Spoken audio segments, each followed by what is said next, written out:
Começando a nossa programação de palestras com o tema O Ser Humano Enfermo e a Saúde do Espírito, com o nosso irmão Frederico Menezes. Frederico Menezes é nosso vizinho de cidade e de coração, e já nos presenteou com sua palestra na tarde de ontem. Frederico é formado em comunicação social, é publicitário e consultor na área de marketing e recursos humanos. É pesquisador e palestrante espírita. Ele vai abordar o ciclo de conferências deste nosso dia, iniciando o ciclo com o tema O Ser Humano Enfermo e a Saúde do Espírito. Convido carinhosamente ao nosso palco o nosso conferencista, irmão Frederico Menezes.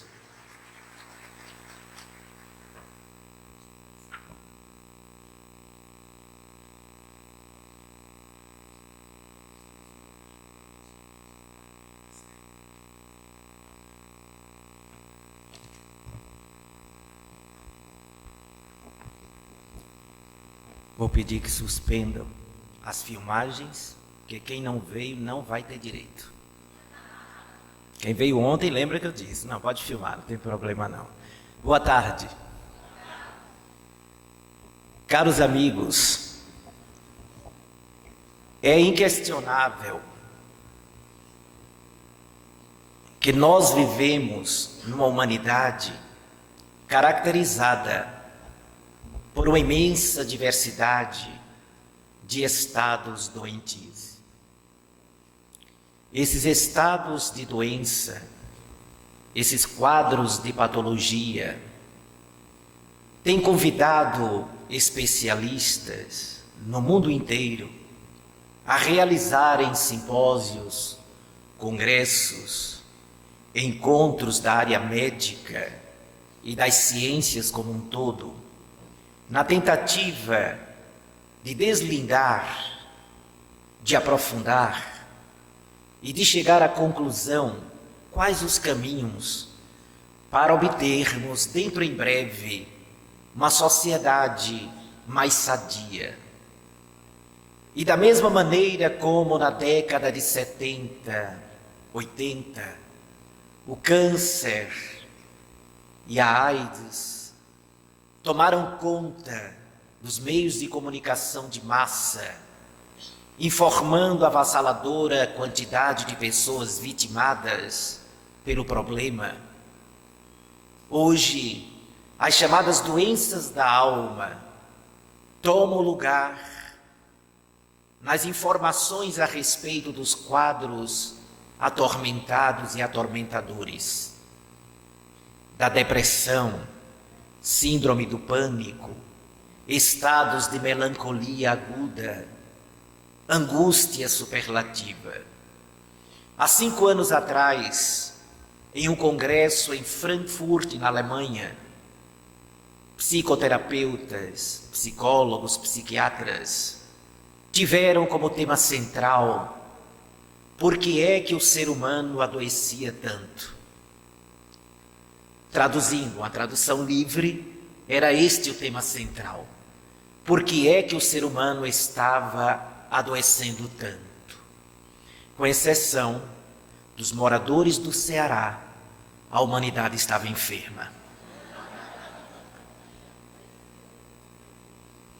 E dentre todos os convidados, a mais esperada palestra seria da doutora Hannah Wolff, uma das mais equipadas, admiradas, prestigiada cientista na área do comportamento humano e dos problemas emocionais que envolve o ser humano na Terra. Ela era a grande estrela do evento. Durante 2 dias, grandes especialistas apresentaram teses, apresentaram estudos, apresentaram teorias, tentando explicar este número imenso de criaturas enfermas. Até mesmo houve um convidado, um teólogo, para tentar explicar por que é que os religiosos também estavam adentrando nesse nível de um quadro emocional lastimável. E a última palestrante foi ela, a doutora Hannah Wolff. Mais de 400 cientistas estavam ali esperando a grande voz. A expectativa era imensa. O que é que ela iria trazer de contribuição, sem dúvida, seria fenomenal. E a doutora Hannah Wolff surpreende quando convidada a subir à tribuna. Todos ali estavam numa expectativa imensa. E ela então começa a sua explanação com uma interrogação, trazendo um personagem bíblico para aquele encontro de homens e mulheres de ciência. Ela começou exatamente assim: por que é que Jesus nunca adoecera? E no congresso fizeram exatamente esta cara de paisagem suíça que vocês fizeram agora. Ficaram todos olhando para ela sem entender como a maior cientista mais esperada, expositora do evento, estava começando a sua palestra, trazendo um personagem religioso, um personagem bíblico, para ilustrar a sua abordagem. E quando ela percebeu que havia causado impacto a sua indagação, ela repetiu a pergunta, porque essa é uma técnica infalível. Quando você percebe que causou impacto, repita, porque a fixação vai ser vigorosa. E foi aí que ela começou a fazer outros levantamentos em cima da pergunta inicial. E ela começou dizendo: não teria sido pela natureza dos seus pensamentos cotidianamente? Não será explicação o fato de não termos nenhuma informação de que o Galileu histórico tivesse adoecido, nem mesmo quando era criança? Quando se é criança, se tem algum tipo de enfermidade, principalmente há 2000 anos atrás, e não há qualquer informação que Jesus tenha tido catapora, sarampo e outras enfermidades características da fase infantil, sobretudo naquela época. E ela disse: não seria a escolha de vida que ele fez? Não teria sido pelo seu comportamento, a maneira como ele encarava a vida, a razão de lhe trazer uma saúde profunda e integral?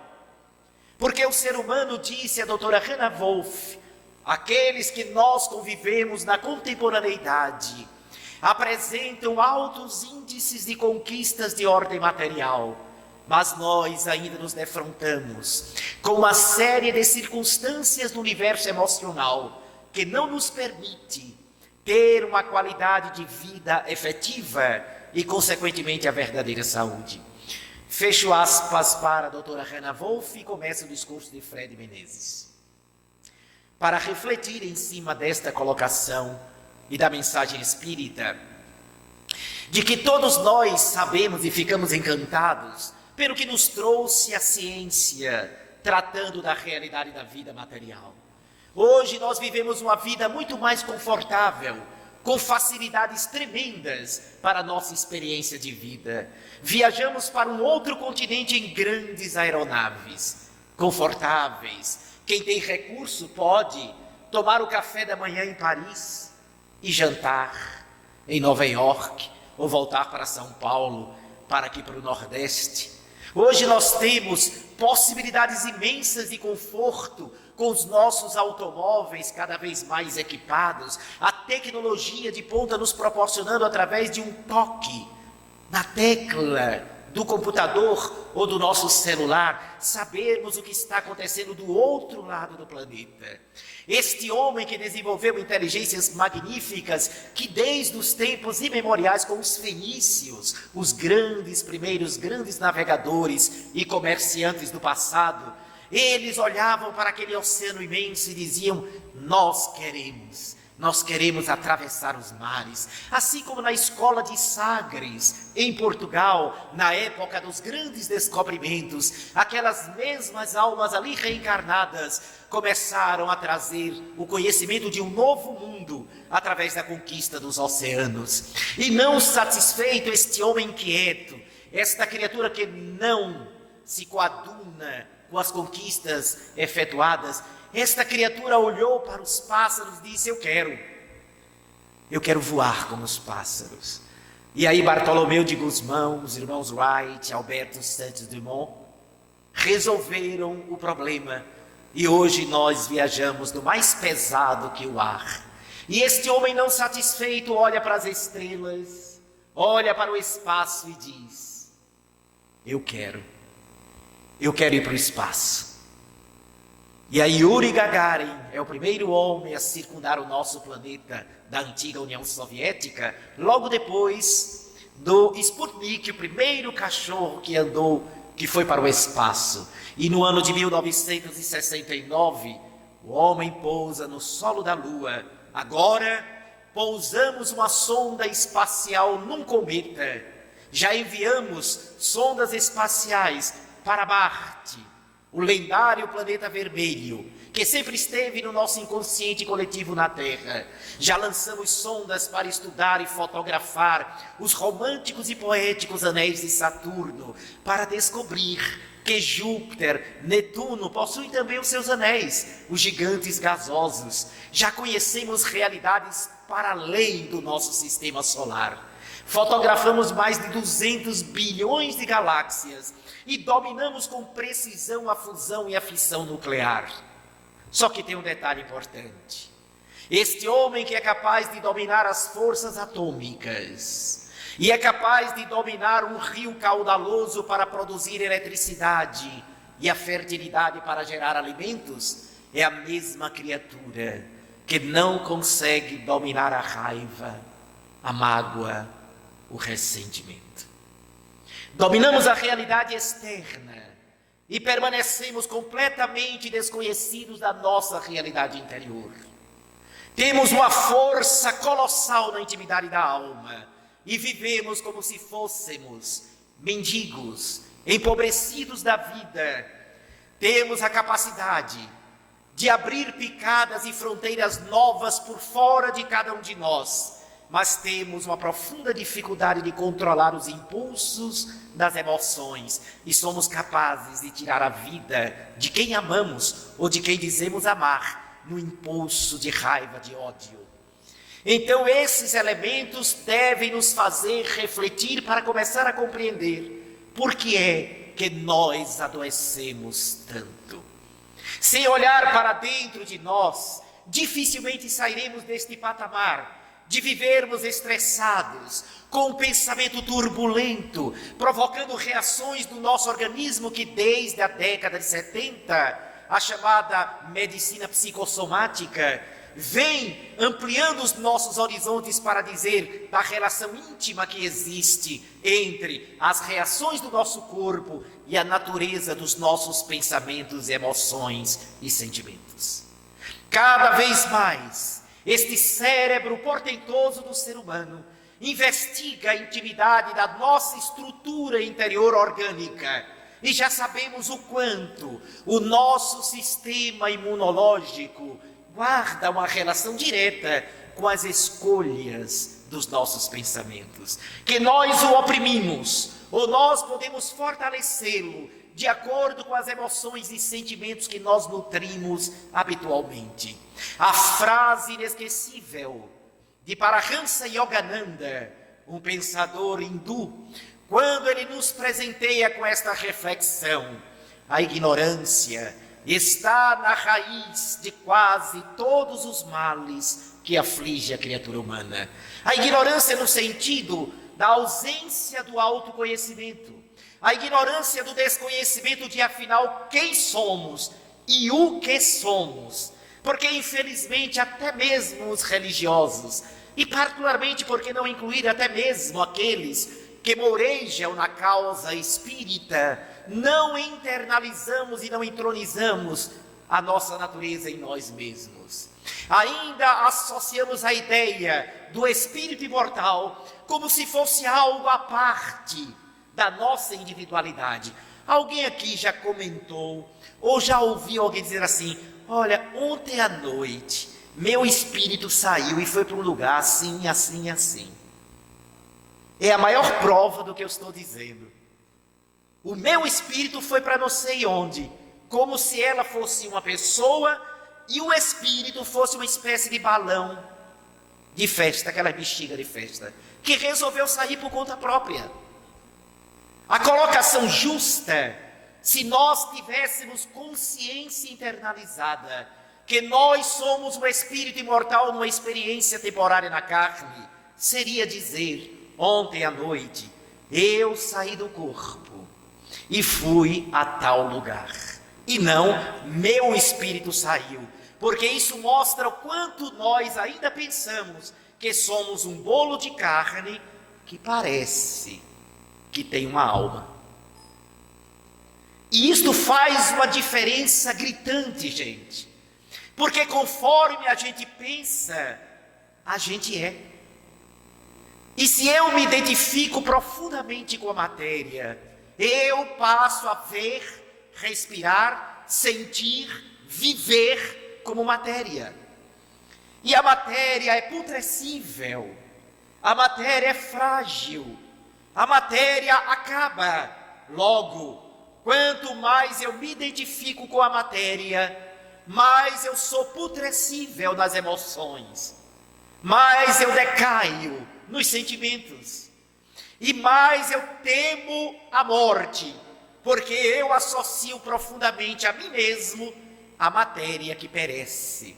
Então, dificilmente o espírita, o católico, o evangélico ou qualquer religioso de qualquer sentimento que nutra uma identificação imensa com a realidade material, dificilmente esta criatura conseguirá manter-se com saúde profunda e íntegra e, o mais interessante, vencendo o medo da morte. Vencer o medo da morte, que é um grande, um enorme desafio para todos nós. Quem não tem medo dela? Não é verdade? A gente até diz, não, não tenho não. Ah, então está preparado para ir? Não, eu tenho tanta coisa para fazer ainda. Este é o texto-chave. Aí quando completa 68 anos, e aí, pronto? Não, eu quero ver os meus netos crescerem. Queria deixar eles tudo organizado. Aí organiza os netinhos. 78 anos agora, está pronto. Não. Porque seria a coisa mais linda vê-los formando. E aí a gente vai negociando com a vida. Porque nós temos este receio ainda natural, além do fenômeno consciencial que nos impede de esperar o nosso retorno à vida espiritual com tranquilidade e serenidade. Porque quanto mais a nossa consciência dá a sua anuência, dá a sua aprovação para a nossa vida, mais tranquilidade nós temos para enfrentar a chegada do momento da mudança de estado vibratório, que não significa absolutamente mudança de realidade essencial de cada um de nós. O Espiritismo nos proporciona essa consciência, por demonstrar, portanto, que nós precisamos desenvolver um sentimento de que eu posso e devo trabalhar a mim mesmo a fim de que a saúde que todos nós anelamos, desejamos, aspiramos, seja um fato concreto. Pesquisas realizadas em universidades de ponta de todo o planeta vêm comprovando dia após dia, por exemplo, que quando nós cultivamos mágoa, ressentimento, frustração, nós deprimimos o sistema imunológico e a partir daí somos candidatos, ao longo do tempo, a desenvolver as seguintes enfermidades, sobretudo aquelas consideradas autoimunes. Segundo pesquisa, em torno de 70% das pessoas que cultivaram durante muito tempo mágoa, ressentimento e frustração, essas pessoas, 70% delas, desenvolvem uma série de enfermidades como artrose, artritismo, artrite reumatoide, reumatismo, bursite e lúpus. E aí eu li, há mais ou menos 4 anos atrás, deveria ter até marcado, uma tradução no jornal brasileiro fez uma tradução de um artigo fenomenal que foi publicado na grande revista científica Science. Nesta revista, 4 pesquisadores de Harvard publicaram, mais ou menos na tradução livre, o texto era mais ou menos isto. Eles colocavam: a falta de perdão já é um problema de saúde pública. Muita gente estava doente por ausência do perdão. Aí alguém pode dizer assim: então por que é que eu estou doente se eu não tenho a quem perdoar? Não tenho mágoa de ninguém. Às vezes a gente pode não ter a quem perdoar, porque acha que ninguém lhe magoou, se é que não tem mesmo. Mas pode ter mágoa da própria vida. Pode ter ressentimento das escolhas equivocadas do passado. Quantas vezes alguém pode dizer assim: há 40 anos atrás, eu tinha tudo para casar com um homem que eu amava. Fui atrás de manhã, casei com essa mala sem alça. Ou então, há 30 anos atrás, eu tive tudo para ir trabalhar no Canadá, com emprego já garantido. Pai, eu vou dizer: meu filho, fica aqui comigo para cuidar da oficina. Fiquei, pronto, quebrei, a oficina quebrou, estou no Brasil, passando necessidade, desempregado. E há 30 anos atrás eu poderia estar em condições bem melhores. Então estas pessoas precisam sim do auto-perdão. Liberar-se das atitudes consideradas equivocadas do ontem, aprendendo as lições e se liberando para a vida. Porque quando nós não damos a nós mesmos e ao outro a atitude do perdão, nós nos escravizamos àquilo que nos incomoda. Nos aprisionamos àquilo que nos fere. Você quer ficar preso a uma pessoa que você não gosta? Deteste-a. Você vai ficar vinculado a ele por séculos. Claro, porque está lá. Não sairás enquanto não vos reconcilieis com eles. Porque temos que pagar até o último ceitil. Reconcilia-te enquanto estás a caminho, porque depois é mais complexo, é mais complicado. Quando Jesus preconizou o perdão, perdoa não 7 vezes, porém 70 vezes 7. Ao ler o artigo das pesquisas de Harvard, eu me lembrei deste cientista de há 2000 anos atrás, que antecipando-se às pesquisas da nossa ciência médica, já afirmava a fundamental necessidade do perdão. Aí entendemos que o perdão não era um simples clichê de natureza moral. Jesus estava falando de ciência médica pura. Ele estava antecipando-se às conquistas do universo da psicologia, ao demonstrar que quantos miasmas, quantos vermes energéticos nós não cultivamos na nossa mente ao nutrir mágoa de uma determinada pessoa, ao ficar com ressentimento da nossa vida ou de outras pessoas. E o que é pior, aquele que não perdoa quem lhe feriu, muitas vezes fica com a própria dor, enquanto que quem nos feriu, às vezes nem lembra que o fez.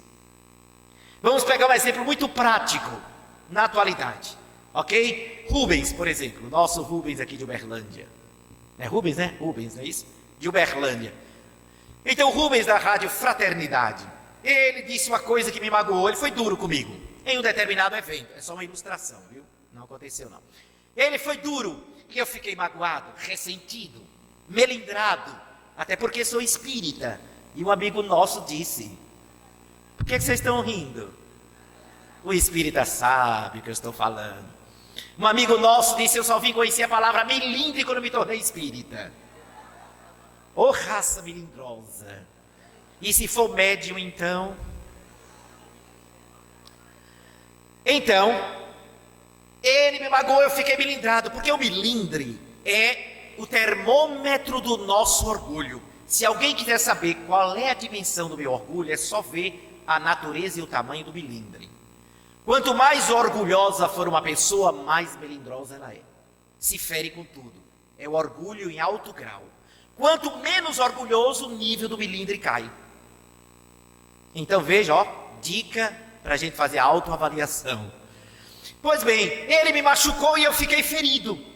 Passa o tempo e Rubens continuou no trabalho dele, com esse sorriso, essa simpatia, chegando nos eventos, aquela alegria. E de repente eu chego no evento espírita e alguém diz assim: Fred, eu falei ontem, lá no outro local, com Rubens, lá de Uberlândia. Disse: olha, não fala o nome daquele homem não, pelo amor de Deus.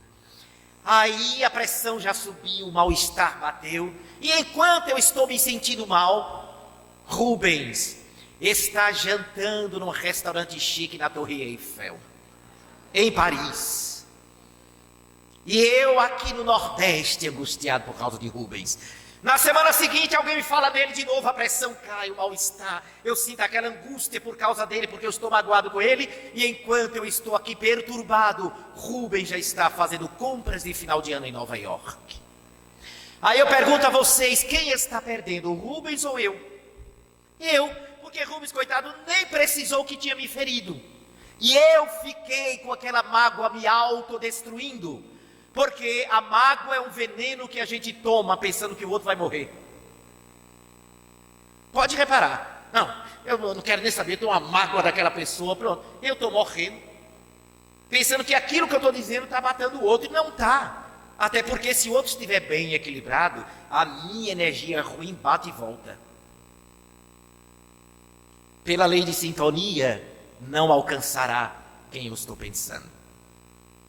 Então, quando Jesus indica o perdão, ele antecipava em mais de 2000 anos o que a nossa ciência médica está afirmando agora. As pessoas estão doentes porque o seu universo emocional está fragilizado. E os sentimentos que nós temos nutrido a despeito de termos uma religião, de seguirmos uma religião, nós continuamos vivendo conforme contrário à própria religião. Afirmamos que cremos em Deus e vivemos como se Deus não existisse. Admiramos Jesus de Nazaré e a sua boa nova, mas nos comportamos como se o evangelho fosse algo inatingível, distante. E quando alguém diz assim: mas você conseguiu perdoar? Não, ali só Jesus na causa. A gente justifica imediatamente, só Jesus.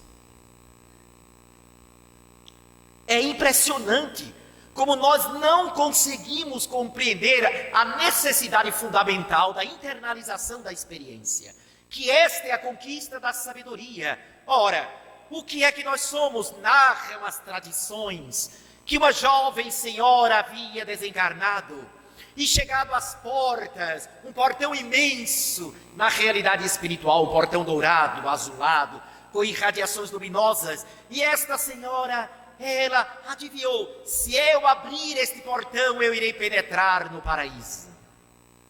Ela então colocou as 2 mãos no portão, fez um esforço tremendo, e quanto mais ela se esforçava, o portão estava selado, não abriu. Aí ela escutou uma voz tonitruante, uma voz semelhante ao trovão, que partindo do nada, lhe indagava: quem é você? Ela olhou para cima, tentando localizar de onde vinha aquela voz. E ela então, gaguejando, tartamudeando, ela disse assim: eu sou fulana de tal. E a voz lhe retrucou: mas eu não perguntei o seu nome. Eu perguntei: quem é você? Ela disse: eu fui uma bailarina muito famosa lá em São Paulo.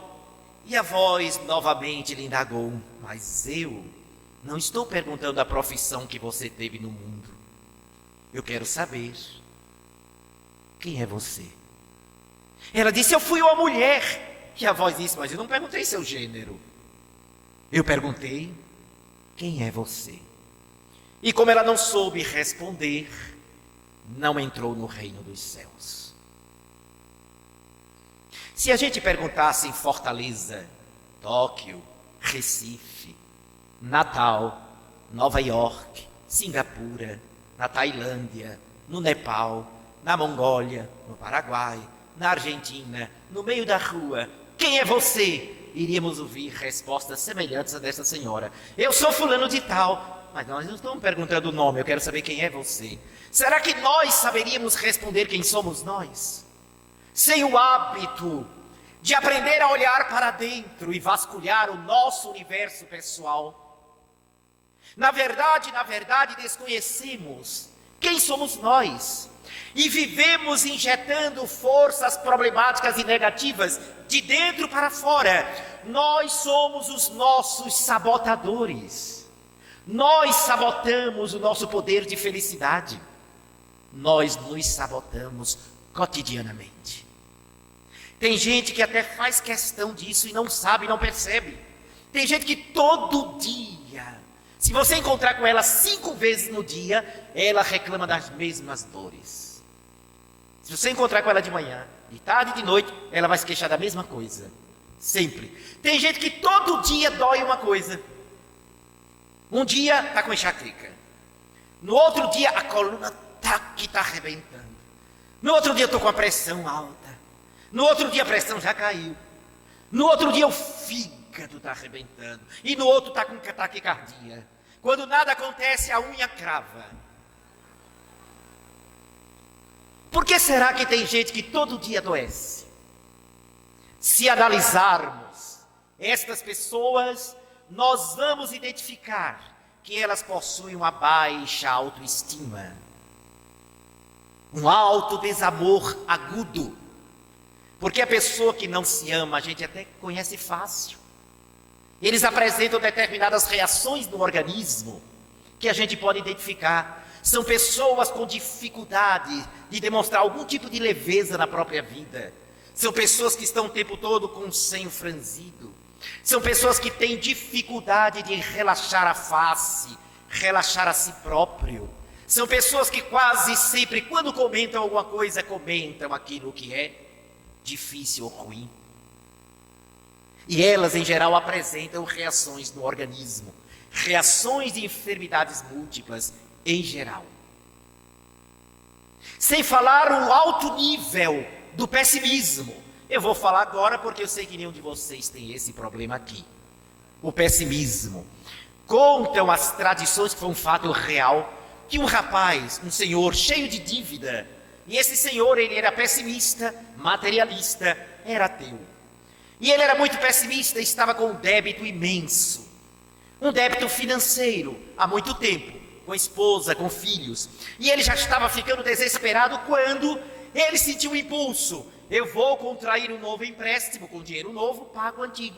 E depois eu vejo como eu faço. Mas aí ele pegou o dinheiro, quando ele pagou o débito antigo, ele parou e caiu a ficha e disse, como é que eu vou pagar o novo? Que era um dinheiro mais caro. Aí ele foi ficando desesperado. E ele começou a imaginar o cobrador já chegando na casa dele. E diante dos filhos, ele sendo cobrado. Este homem pessimista, então, começou a desenvolver aquela atitude, que acontece muito, de achar que eu vou me matar, porque eu caio no esquecimento, eu desapareço. E aí acaba a minha dor. Porque materialista, ele achava que matar-se acabava tudo. O que não deixa de ser uma grande, profunda contribuição para a demonstração do seu egoísmo. Porque ele não pensou na dor dos filhos, nem pensava na dor da companheira, nem dos amigos que o amavam. Ele pensou apenas em desaparecer para não passar a vergonha de ser cobrado pelo débito que ele não conseguiria pagar. Foi aí que ele foi para o porto de Nova York. E ele não sabe nadar, não sabia nadar. Então ele chegou numa noite sem luar e ficou olhando para as águas gélidas de Nova York. Ficou olhando para aquelas águas e de repente naquele momento em que pensava, jogo-me ou não jogo-me, porque quase sempre o suicida, tem aquele momento que ele fica, faço ou não faço? O instinto de conservação. Todo suicida, ele na verdade não quer morrer, ele quer deixar de sofrer. Então ele ficou naquela atitude, me jogo ou não jogo? Até que no impulso, ele se atira nas águas. E ao cair, o instinto de conservação veio à tona. Ele queria se matar, mas começou a se debater para não morrer afogado. Para a sorte dele, tinha um marujo fazendo hora extra na proa de um navio. E aquele marujo, acostumado ao movimento das águas, olhou na direção e disse que não pensou se afogando. Apesar de não ter luar, e até alguns metros adiante, uns 200 metros mais ou menos, aquele marujo jogou-se na água, foi até o homem pessimista, colocou a mão no seu pescoço e levou-o para o ancoradouro. Colocou ali em cima, e o pessimista já estava quase morrendo, arroxeando-se. E ele então pulou, ficou em cima dele, o marujo ficou em cima do pessimista, e começou a dar massagem, fazendo respiração boca a boca, dava massagem, e puxava pela boca, parecia Brad Pitt numa cena romântica, e puxava, e tentava, e ele dizia, vamos, não vá, fique conosco, vamos. E aquele pessimista já desfalecido, ele dando a massagem, daqui a pouco, o pessimista começou a tossir, e a água começou a sair. Quando saiu assim, o pessimista abriu os olhos, e o marujo, feliz porque havia salvado a vida daquele homem, olhando para ele assim, sorriu e disse, tá vendo, amigo, consegui. Agora, disse brincando ele, você me deve a sua vida. Aí o pessimista disse, ai meu Deus, mais um débito. Porque ao invés de ver o lado bom, o pessimista só vê o lado negativo. Então nós somos exatamente assim muitas vezes. A gente se detém naquilo que nos incomoda. Acordamos felizes da vida, um dia ensolarado. A gente sai, sabe aquele dia que parece que você dormiu no céu? Você não lembra de nada, mas acordou feliz. Aí você sai, vai por exemplo para o shopping, que vai estar passando um filme muito interessante. Quando chega no shopping, encontra quem? Um grande amigo que havia viajado e você nem sabia que estava na cidade novamente. Ah, aquele abraço encantador. Rapaz, chegou quando aquela festa? O que é que você vai fazer agora? Não, eu vou almoçar e você... vamos almoçar juntos. E depois eu assisto o filme com você. E almoçam juntos. Vamos assistir o filme. Um momento de grande alegria. O filme terminou às 17 horas. Saíram, foram comer uma pizza deliciosa. Comer uma pizza magistral. Daquela com borda com catupiry. Muito fantástico. Quando acabou, eles se despediram às 5:30 da tarde. Aí lá vem um homem voltando para casa. E já pertinho de casa ele leva uma topada.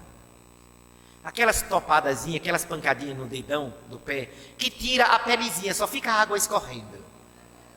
Arde, né? Aí o cara já entra em casa assim, ardendo, com os olhos cheios de lágrimas. E alguém pergunta, e aí fulano, como é que foi o seu dia? Horrível, meu dedo, como é que está? Ou seja, ele passou a existir da topada em diante. Antes da topada, tudo de bom que ele viveu, a pessoa tem a tendência de esquecer. Porque nós hipervalorizamos aquilo que nos incomoda. Não é aquilo que é errado na nossa vida, não. É que nos incomoda. Porque às vezes o próprio certo nos incomoda. Porque a gente pensa errado.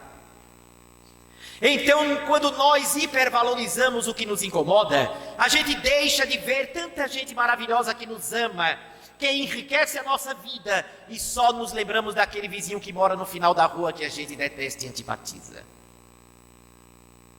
A gente faz uma predominância do tempestuoso ao invés dos recursos magníficos que nós trazemos na própria vida. E depois vamos nos queixar a Deus. Por que é que eu não sou feliz? Será que Deus esqueceu de mim? Aprendi com os espíritos amigos, porque muita gente chega na casa espírita, acha que aqui acontece a mesma coisa. Assim, olha, eu vim aqui porque... Atenção, eu vou dizer o texto, viu? Se vocês sorrirem, porque já ouviram isso. Já estão rindo, né? Eu vim aqui porque nada dá certo na minha vida. Qualquer semelhança não é mera coincidência. E aí os espíritos me ensinaram a fazer uma espécie de mexida. Há quem diz isso. Diz assim, pergunte a ele o seguinte. Você ficou cego quando, meu irmão? Não sou cego não, graças a Deus, Fred. Olha, eu enxergo tudo. Mas a surdez começou quando? Não grite não, porque eu escuto bem. Mas a paralisia é de nascença? Não, graças a Deus, eu jogo bola, tudo. Aí eu digo os 12 itens positivos. Aí o triste diz assim, não, graças a Deus, não tem nada disso. É porque eu montei o negócio e não está dando certo. Ou então, meu casamento, meu relacionamento não está bem. Então por isso nada está dando certo? Não. Uma coisa parece não estar certo. E olha que eu uso o termo, parece. Porque às vezes aquilo que nos parece errado é o caminho e a proposta para a gente rever nossas estradas. Eu ia viajar para o interior lá de Pernambuco para fazer uma série de palestras e me ligou uma jovem, pelo tom da voz, sabia que era uma jovem assim, maneira, que falava, era empresária, e ela disse: Frederico, desculpa, eu consegui seu telefone na federação, e você desculpa, tá ligando? Não, meu telefone, ele é a torcida do Flamengo e do Corinthians, sabe, não tem problema nenhum, pode ligar, o que é que eu posso ajudar? Ela disse: não, é porque é o seguinte, eu estou precisando de sua ajuda, você é médium? Sou, sim. Isso é o seguinte, é que eu montei um negócio, um pequeno negócio, né? Todo mundo que está ganhando bem dinheiro diz assim, é uma coisa pequenininha. E eu acho que tem algum obsessor, alguma coisa atrapalhando o meu negócio. Porque a gente adora culpar os espíritos, os pobres não podem se defender, né? Então eu montei um negócio e parece ter uma coisa ruim lá dentro. Eu disse: mas por que você chegou a essa conclusão? Não, porque, olha, eu não estou conseguindo ir para frente, a coisa não anda. Aí eu digo, olha, eu vou fazer umas perguntas de um consultor, que é a minha área de atuação. Antes de falar como médium, eu vou falar como consultor de empresas, na área de administração. Aí eu saí fazendo um monte de perguntas e a danada respondia que tinha feito tudo. Porque quando a gente quer justificar o nosso ponto de vista, a gente está dizendo que fez. Aí eu perguntava a ela: olha, qual é o seu tipo de negócio? Ela disse assim: eu montei uma loja para vender tudo para recém-nascido. Bom, o que não falta é menino nascendo. Mesmo com todo o planejamento, anticoncepcional, nasce menino todo dia. Maravilhoso, realmente é um mercado encantador, crescente. Aí eu perguntei a ele: mas aonde você está localizado? O bairro? E tal bairro lá em Recife, realmente convidativo para o negócio. E eu perguntei: e a concorrência? Que é isso importante, saber lá no bairro como é a concorrência. Ela disse: eu estou sozinha, no pedaço. Não tinha ninguém concorrendo com ela. Aí eu perguntei: e o design da loja? Porque às vezes você tem um bom produto, mas a apresentação é desastrosa. Você passa para frente, sai e não sabe que ali vende aquele produto. Ou não é chamativo. Ela disse: eu trouxe, por sinal, ela disse que tinha trazido um design daqui, do Ceará. Uma amiga minha, que ela é fantástica em design. Ou seja, o Ceará não só tem humorismo bom, nem praias maravilhosas, nem grandes engenheiros, nem médicos extraordinários, nem advogados colossais, tem designs encantadores também. Aí a amiga ela disse que fez um design fantástico da loja. E eu perguntei: e a publicidade? Eu doida para pegar ela numa falha. E a publicidade? Ela disse: olha, fiz isso, fiz aquilo. Eu disse: mala direta. Mandei, peguei um e-mail. Um amigo nosso que tem uma empresa de lista telefônica. E eu mandei para todo o meu público potencial. Não tinha saída, tudo que eu perguntava. Eu já comecei a acreditar que tinha obsessor mesmo. Aí eu me lembrei, perguntei: sim, mas e os seus vendedores? Aí ela disse: Fred, é tão fraquinho. Eu disse: descobri o obsessor. Ora, o comércio vive, é fundamental um bom vendedor. E o vendedor dela disse que era uma tragédia, só tinha um. Era ela e o vendedor. Uma tragédia, ele é muito fraco. Pois é, por que você acha que tem uma coisa ruim atrapalhando? Treine o seu trabalhador, que é a primeira opção importante, para que ele não perca o emprego. Mas se não der resultado, infelizmente tem que trocar ou botar mais alguém. Não precisa você se voltar para espíritos para justificar. Então ela achava que o negócio dela não caminhava. E se o negócio não der certo mesmo assim, talvez seja a hora de reavaliar. Será que é este mesmo meu ramo? Ou eu mesmo estou gerenciando errado? Ou eu mesmo não estou com a visão adequada? Então a gente tem que parar para entender que aquilo que parece ser errado pode ser a própria vida nos convidando a rever os passos. Talvez eu precise mudar de direção. Talvez eu precise encarar a situação por outro prisma, em outro ângulo. Uma vez, um amigo meu disse: pergunta a Marta, nossa amiga espiritual, por que é que às vezes a gente está passando um momento difícil, uma provação, e a gente ora tanto, a gente faz prece, a gente reza, a gente faz tudo e o problema fica o tempo todo. Não sei se tem alguém aqui que já está há 20 anos com o mesmo problema. Aí, embora sabendo a resposta, eu caí na besteira de perguntar a ela, ao espírito: Olha, minha irmã, por quê? Um amigo meu perguntou por isso, isso, isso. Ela disse, olha, duas coisas. Primeiro, entender o que é que a gente está pedindo na oração. E segundo, a gente, ao invés de pedir que o problema desapareça, a gente deve pedir forças para suportar e sabedoria para entender o ensinamento que o problema está nos trazendo. Porque às vezes, enquanto a lição não for aprendida, o problema fica. E ainda tem um terceiro fator, ela disse, é que às vezes nós nos engessamos em determinada posição diante de certas dificuldades, ficamos presos ali. Basta a gente se deslocar mais para um lado e a gente já pode ver o ângulo da resposta. Mas a gente fica preso naquele ponto de vista e não saímos do lugar. E queremos que os problemas mudem, quando somos nós que temos que mudar diante dos problemas muitas vezes. Eu cheguei num determinado estado, na região centro-oeste, certa feita, e quando eu terminei uma palestra, uma senhora, ela chegou para mim e disse assim, Frederico, adorei sua palestra, tem mais, olha, o Espiritismo salvou o meu casamento. Eu achei tão bonito, eu adoro quando as pessoas contam assim, né? Como foi que eu cheguei, o Espiritismo salvou isso, fez aquilo. Eu adoro porque são lições, eu nunca conto no lugar, eu conto no outro local, para ninguém ficar sabendo quem é um santo. E aí eu perguntei, como é que foi que o Espiritismo salvou o seu casamento? Ele disse, olha, eu era católica, apostólica e romana. E eu tinha assim, ojeriza, foi a expressão dela, o Espiritismo. Meu marido batia em mim quase todos os dias. E quando ele bebia, ele batia com força. Eu vivia cheia de roxa, cheia de contusões, mas eu me lembrava quando o padre havia dito, até que a morte os separe. Ela ia morrer apanhando. Até que um dia, o marido bateu tão forte nela, ele chegou embriagado, mas bateu tanto, que ela fez uma contusão no ombro, uma luxação violenta, e o rosto que ele bateu com força estava entumecido. Ela ficava com vergonha, e ela estava no terraço da casa dela, e ela disse que aí uma amiga passou e viu, sabia do drama dela, a amiga era espírita, e disse, olha, dona fulana, conversando com ela, a senhora não precisa dizer nada, eu sei o que é que acontece com a senhora, está na cara o que é que acontece, eu não quero que a senhora deixe a sua religião, mas eu sinto que a senhora está tão fragilizada, e hoje à noite tem uma palestra lá na nossa casa, a senhora não gostaria de ir só para se fortalecer? Ela disse, Fred, eu estava tão desesperada que eu aceitei. Eu que detestava o espiritismo. Mas eu estava tão angustiada com as pinças do meu marido e com aquela dor que eu estava sentindo, que eu fui para a palestra.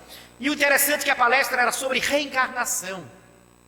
E o palestrante estava inspirado. Olha, meu Deus do céu, não sei quem contou minha vida, aquele homem. Tudo que ele falava era comigo. Isso acontece muito, né? Tudo, olha, ele dizia cada coisa, parecia que eu vivia dentro de casa, eu fiquei até com medo. Só faltou ele dizer momentos da intimidade, aí eu ia ficar desesperada. Mas o homem colocava tudo, era uma bolha terrível. Aí eu disse, sim, e aí, como é que foi?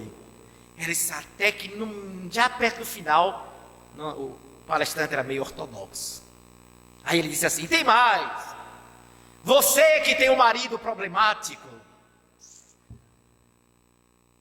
aguente.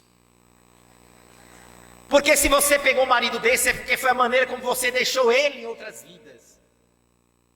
Jogou a culpa já na pessoa. E se você deixar agora, vai ter que voltar com ele. Aí ela disse, meu Deus, voltar com esse homem não quero mais não. Ela disse, só o Espiritismo salvou minha vida. E eu pergunto, sim, mas como é que está o casamento agora? Não, ele continua batendo em mim. Só que agora é o seguinte, Fred, como eu já sei da realidade, me tornei espírita, agora cada vez que ele bate em mim, eu penso, estou me livrando desse traste. E ele está contraindo a dívida. Aí eu tive que dizer para ela, gente, eu disse, olha, agora é que a senhora vai voltar com ele. Ela regalou os olhos, claro, minha senhora, porque antes a senhora era vítima, hoje a senhora é cúmplice. Porque está levando a pisa sabendo. Aí eu disse para ela, mas Fred, como é que eu faço agora? Gente, minha filha, Não tem ninguém que reencarne para levar uma pizza do marido todo dia, não. Isso não é planejamento reencarnatório, não. Isso é falta de respeito pessoal. E ninguém reencarna para dar uma pizza na esposa. Porque ninguém nasce para fazer mal a outra pessoa, não. Então a senhora pode resolver, não estou mandando a senhora separar, não. Agora avalie. Porque só trocou até que a morte os separe do padre, com até a próxima reencarnação. Então mostra o quanto a gente precisa rever alguns aspectos. Bastaria uma tomada de posição e as coisas mudariam. Transformam-se. Karma negativo não foi feito para ser curtido. É para ser transformado, modificado, alterado para um karma positivo. E isso depende da própria criatura. Então nós adoecemos porque engessamos o nosso ponto de vista sobre as coisas. Até para amar, a gente adoece. Até para amar a gente termina adoecendo. Porque amamos com posse, com exigência, com cobrança exagerada. Ao invés de fruir de estar com aquela pessoa maravilhosa, a gente já está atormentado com medo de perder. A pessoa, o cabra lutou o tempo todinho, era louco. Isso foi lá no Cabo de Santo Agostinho. Ele era apaixonado pela moça. Louco, a cidade toda sabia daquele amor. Ele lutou 5 anos para conseguir namorar com a menina. Conseguiu. Quando conseguiu, começou a sofrer com medo de perder. E ciumento, porque possessivo, vivia angustiado, vigiando, acompanhando, e conversando comigo, disse: meu amigo, você lutou tanto achando que ia ser feliz com ela, virou um inferno na sua vida.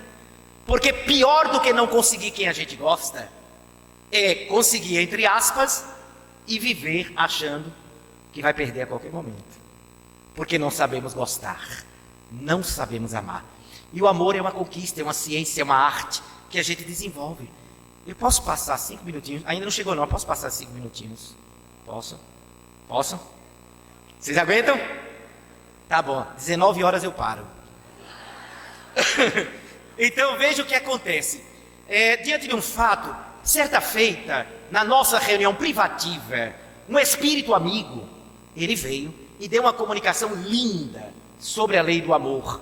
Eu estava consciente, foi por nosso intermédio, e ele terminou a comunicação dele deixando uma frase que me deixou cheio de dúvidas. Ele terminou assim: e aquele que deseja amar, deve aprender a deixar-se amar. E na minha cabeça, quando ele foi, eu fui no piloto automático e comecei a ficar mais como? Ele está pregando o quê? Um egoísmo? Porque eu aprendi no Evangelho: ama o teu próximo como a ti mesmo. Mas deixar-se amar, ou seja, quero que me amem, você precisa me amar, todo mundo precisa me amar. Não seria uma atitude egoísta? Eu comecei a achar que tinha sido um espírito que resolveu lançar uma duvidazinha no nosso meio. Passou o tempo, 4 meses depois, eu cheguei em determinada cidade, determinado estado, fui de avião. Eu tinha um seminário que começava no hotel às 8 da noite. 5 horas da tarde eu cheguei no aeroporto, o amigo estava lá me esperando. Eu não conhecia, um jovem. Nos apresentamos, tal. Ele levou, vamos lá. O carro dele, um Honda Civic. Eu sou apaixonado por Honda Civic. E era novo, ainda tinha o plástico dentro. Eu entrei e disse: que coisa linda. Aí, para a gente estabelecer amizade, eu perguntei: como é que vai a família? Ele disse: tá bem, minha mãe é que está 3 dias. Na época, estava assolando uma virose tremenda. E ele disse: minha mãe está 3 dias de cama, com dores nas articulações e muita febre. Mas Fred, o que está mais doendo nela, me desculpe, eu vou dizer, gente, não é presunção, é apenas uma experiência pessoal. Quem me conhece sabe que não vai ser presunção, mas se alguém achar, não posso fazer nada. Eu vou contar a história. Ele disse: mas o que está mais deixando minha mãe triste não é a febre, nem a dor nas articulações. É que ela diz que é a sua fã número 1 aqui na cidade. Nunca perdeu uma palestra sua desde que você veio a primeira vez em 85. Tem todos os seus livros. Achei aquilo ali, me comoveu aquilo, me tocou. Isso é mesmo? Olha, ela está inconsolável. Me pediu que eu adquirisse seus livros. Ela está triste, ela só quando fala ela chora. Eu disse: meu Deus do céu. Aí eu perguntei a ele: você mora longe daqui? Ele disse: não, mora 4 quarteirões aqui do aeroporto. Eu disse: eu queria lá conhecer sua mãe e dar um abraço nela. Ele olhou espantado e disse, não, Fred, você deve estar cansado. Eu disse, cansado de quê? Vim de avião, não era o piloto. Eu ainda estou no Honda Civic. Mas você vai mesmo? Vou, eu quero conhecer sua mãe, quero dar um abraço nela. Disse, então vamos lá, vamos. E a mãe não sabia que ele tinha ido me pegar, que era a tarefa dele. Então nós chegamos, entramos, claro, fiquei esperando na sala, para ver se ela estava composta, no quarto. Ele entrou e disse, mãe, tem uma pessoa que veio lhe visitar. E escutei quando ela disse assim, mande entrar, meu filho. Aí eu apareci. Gente, quando eu apareci, os olhos da senhora se iluminaram, ela começou a chorar de alegria. Ela, meu Deus do céu, não acredito. Puxa, eu não sabia que estava com essa bola toda, né? Eu me senti uma mistura de Brad Pitt com Tom Cruise.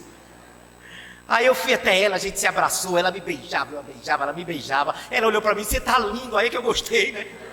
Mesmo sendo falso, mas eu gostei, não sendo verdadeiro. E fizemos aquela festa, conversei 20 minutos com ela. Terminamos, dediquei meu último livro a ela, me despedi, estávamos saindo, ela chegou na sala. 3 dias sem levantar. Ela chegou na sala. Ela disse, Frederico, você me deu uma alegria tão grande, você podia me dar um pouco mais de alegria? Disse, se for possível, pode falar. Não, porque meus filhos vêm todo final de semana para cá. E aí eu sempre faço uma sobremesa, eu sou especialista. E eu fiz um pudim. Gente, eu sou louco por pudim. Pudim, carne de sol, filé parmegiana, tudo. Aí, eu assim, hipocritamente, disse, não, eu não quero dar trabalho, mas pensando, seria tão bom que ela... Aí ela insistiu, não, eu ia ficar tão feliz, tá, eu como. Fomos para a cozinha, ela serviu pudim, aqueles pudim bem amarelinho, a calda caindo assim de lado. Hã? Isso, não estava muito doce na medida. Eu comi aquele pedaço fantástico. Quando eu estava acabando, no último pedaço, eu pensei, era tão bom que ela oferecesse outro pedacinho. Eu não ia pedir, claro, mas pensei, não é que ela é médium? Telepata. E ela disse, olha, você aceita um pedacinho? Aceita um pedacinho só? Tá, a senhora está insistindo. Ela tirou outro pedaço. Eu comi. Aí nos despedimos e fui embora. 20 para as 8, 20 para as 20, eu cheguei no salão, no auditório, mais ou menos assim, estava cheio, estava lotado, um seminário sobre reencarnação. E eu fui direto para a mesa. Eu não gosto muito das apresentações. Fui direto para a mesa. Quando eu me sentei, que eu olhei na primeira fila, quem foi que estava? Ela. Eu olhei, ela olhou para mim, piscou o olho, pisquei para ela também. Ela com o vestido cheio de flor, tinha tomado um banho de perfume violeta da avó. Aí eu levantei, fui até ela, dei um abraço, um beijo, que bom que a senhora veio. Ela disse, olha, Frederico, meu filho, você não acredita, quando você saiu lá de casa, eu nem estava mais com dor nas articulações, não tive mais febre, estou disposta e vim para cá. Eu me senti a própria dipirona. Eu me senti a UPA. Quando você adoece, vai para a UPA, só sai de pirona. Aí, que bom. Ela participou dos 3 dias do seminário. Só que quando eu acabei de falar nesse primeiro dia, que eu me sentei de volta, ouvi a voz do Espírito amigo, aquele que deu a mensagem que me deixou em interrogação. Ele disse assim, entendeu agora o que é deixar-se amar? Caiu a ficha. O que é que me custou me deixar amar por esta senhora? Nada. Ganhei um monte de beijo. Ela disse que eu era lindo e comi pudim. E ainda tive a alegria de vê-la recuperada. Então, gente, não me custou nada. Foi aí que eu entendi que o coração que se dispõe a amar não tem medo que outro coração acesse o seu. Às vezes, a gente dá cesta básica, enxoval, remédio para os carentes, mas quando alguém diz assim, fulano, estou achando você tão triste, está com algum problema, posso ajudar? Não, está tudo bem. É porque a gente está na fase do dar coisas sem que o coração e o sentimento participem efetivamente. Porque o coração que ama se sensibiliza por fazer quem nos ama feliz. E isso está no Evangelho. Vocês sabiam que deixar-se amar está no Evangelho? Eu fui para o Evangelho e descobri várias passagens, mas duas delas eu vou citar para vocês. A mulher prostituta, que lavou os pés de Jesus com perfume. Vocês sabem o quanto a mulher sofre no Oriente Médio? Imagina 2000 anos atrás. Não podia nem dirigir a palavra a um homem, quanto mais tocar-lhe os pés. E lá estava a mulher, comprou com as suas economias o melhor perfume, e lavando com amor, com emoção os pés do Nazareno, e enxugando com seus cabelos. Um fariseu que estava ao lado pensou: como ele permite uma mulher dessa tocar-lhe os pés? E Jesus, que lia o pensamento, pegava no ar, feito catapora. Jesus captou, está lá no Evangelho, e disse assim: em verdade eu vos digo, que esta mulher entrará primeiro no reino dos céus do que vós. Você dizer, e ela disse mais, porque ela muito amou. Você dizer para um sacerdote que uma prostituta vai entrar primeiro no céu, é dizer para o espírita que um boêmio vai entrar em nosso lar primeiro que ele.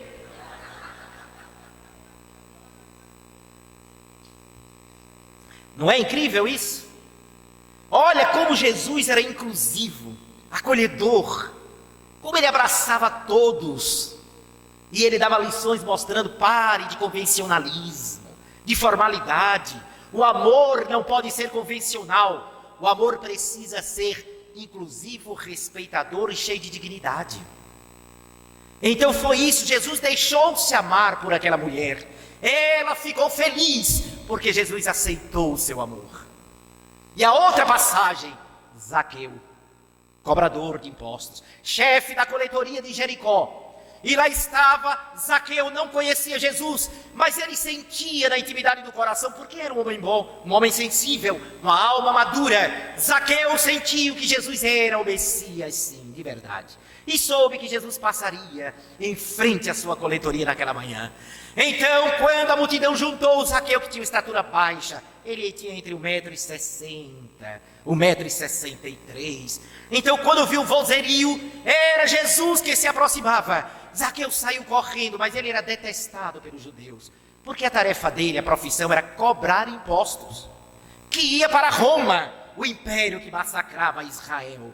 Então os israelenses, os judeus, detestavam Zaqueu, mas era a profissão dele, e ele ajudava muita gente pobre. Só que Zaqueu, quando saiu, estava aquela multidão, ele ficava na ponta do pé assim, tentando ver e não via nada. Foi aí que ele olhou e viu o sicômoro, uma árvore.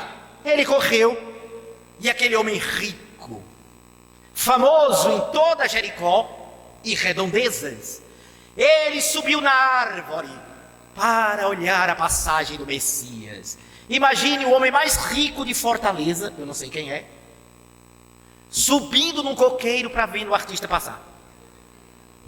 É estranho, mais ou menos isso que aconteceu. Ele subiu e ficou ali humilde, acanhado, queria apenas ver Jesus. O coração dele batia forte. E de repente, lá vem o Nazareno, o poeta da Galileia. Eu estou encerrando, viu? Lá vem o Nazareno, o poeta da Galileia, passando, e de repente, para surpresa, Jesus para, olha para cima. Os seus olhos se cruzam, e Jesus diz: Zaqueu, desce daí, porque esta noite eu passarei na tua casa. Zaqueu não desceu, se esborrachou lá embaixo. Imagina, a gente cairia tudinho. E Jesus vai à casa de Zaqueu, aquele homem rejeitado pelos seus irmãos de raça. Passa a noite, janta com Zaqueu, brinca com seus filhos. Jesus deixou-se amar por ele. Então, é por isso, meus amigos, que concluindo a nossa abordagem, o espírito sadio é aquele que busca harmonizar pensamento, emoção, atitude, com aquilo que é positivo, que é nobre, que é elevado. Tudo que fere o equilíbrio da lei de Deus em nós, tudo em nós que fere o equilíbrio da lei de Deus, provoca uma reação dolorosa, de enfermidade, de distonia, de desequilíbrio.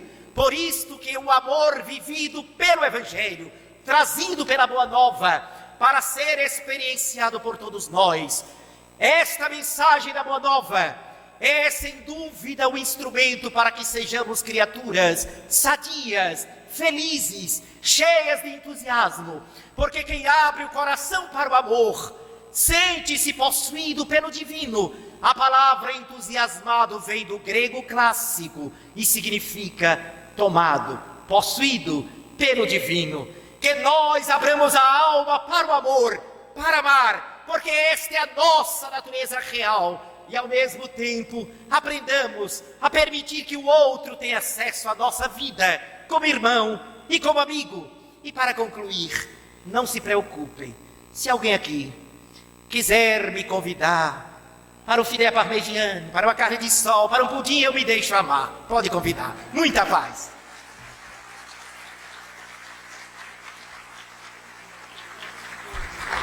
Esse é o nosso amigo Frederico Menezes.